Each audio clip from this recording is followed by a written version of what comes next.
Hey guys, I'm back with another review, and we're continuing with Radiant Black 2. Can Nathan dig himself out of that 38k debt and solve the mystery of this black hole suit, or will his parents kick him out of the house first? Let's find out. We come back to Nathan's house after a night of playing beginner hero with Marshall, and Nathan's dad is glad his son is still alive. He and his mother had a bet to see if he'd come home alive. He offers Nathan's oatmeal as he got it 30% off at Costco. Nathan asks why is he up so early, and his dad says a few of them from the neighborhood go walking a few times a week about a year ago. His dad asks if Marshall gave him any good ideas or leads on jobs, as he figured Marshall would be helping him, but Nathan gets defensive and asks if he's looking, but his dad said no for him. And Nathan says no, not really, and both are quiet. His dad asks how bad is it, and Nathan says he wouldn't be here if it wasn't bad.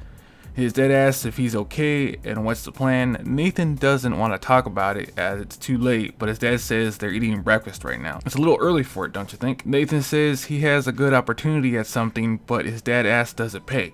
Nathan says no, but that's what his writing's for, and his dad says no one's paying him for that right now. Nathan can continue to write all he wants, but right now he needs to find something that pays, and nothing worthwhile has shortcuts. He asks Nathan if he's still driving, and Nathan doesn't like it.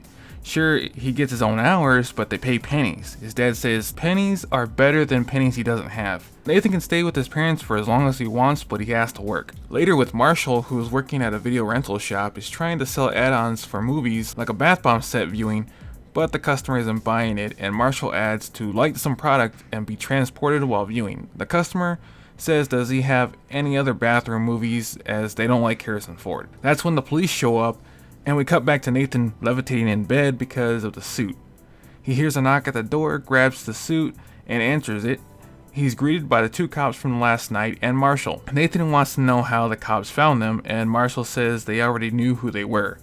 The officers say you guys were at the bar around the corner from where they found them yesterday, so it wasn't very hard. Nathan's mom shows up and wonders what the police want with her son, and they say that her son Nathan was a hero for de-escalating a situation with a drunk who wouldn't get off the train tracks last night. They just need a statement from Nathan is all, and she says if they need anything, just call her.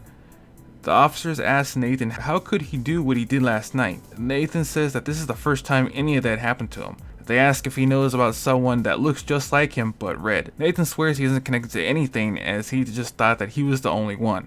The cops say that this is his community and they could use someone like him.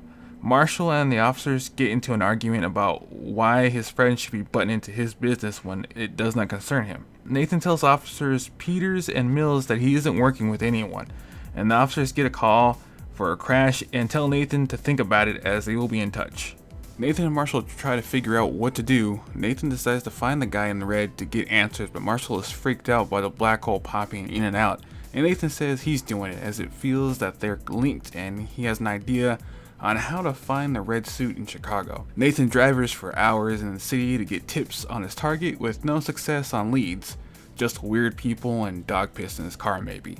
It's his last ride who tips him that the guy in red was last seen at the junkyard, and with that Nathan suits up to find the red suit. At the junkyard, Nathan finds the red suit. Was it really smart to rob a bank with those flashy powers? And if he found them, then the police wouldn't be so far off with it either. The red suit punches Nathan into a building. Red suit wants a fight for the threat given to them, but Nathan only wanted answers and accidentally throws red suit into a junk pile. It's a one-sided fight as Red pummels Nathan into the ground. Nathan gets up and comments to figure out what he can do before fighting in the future. Nathan finds Red driving his car, and it looks like they don't have the same powers, as Red cannot fly, but tries to ram Nathan with his own car.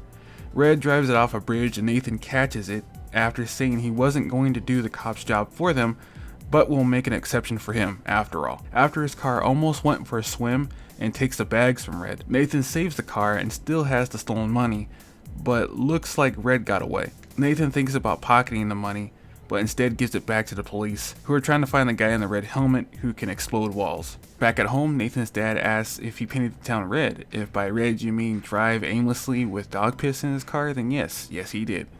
Nathan tells his dad that it's going to be hard, but he's going to give it everything he's got, being a driver and writing a story. He needs his dad to be okay with that because he wants to know if he has what it takes to be a writer. and his dad is, to his surprise.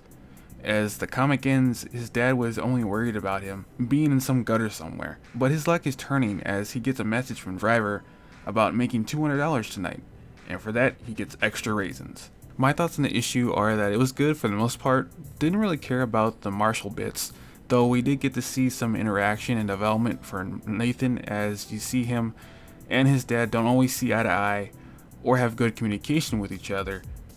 Where Nathan is a dreamer and his dad is a realist, they clash a lot, but in all honesty, his dad just wants what's best for his son and wants him to succeed. The Ritsu person seems to be the antagonist for this arc, as we see they're using their powers for selfish reasons.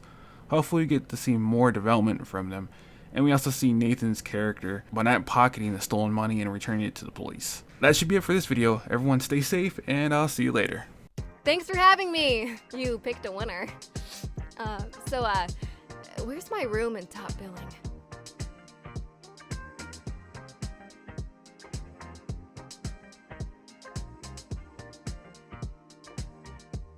I should be like you now.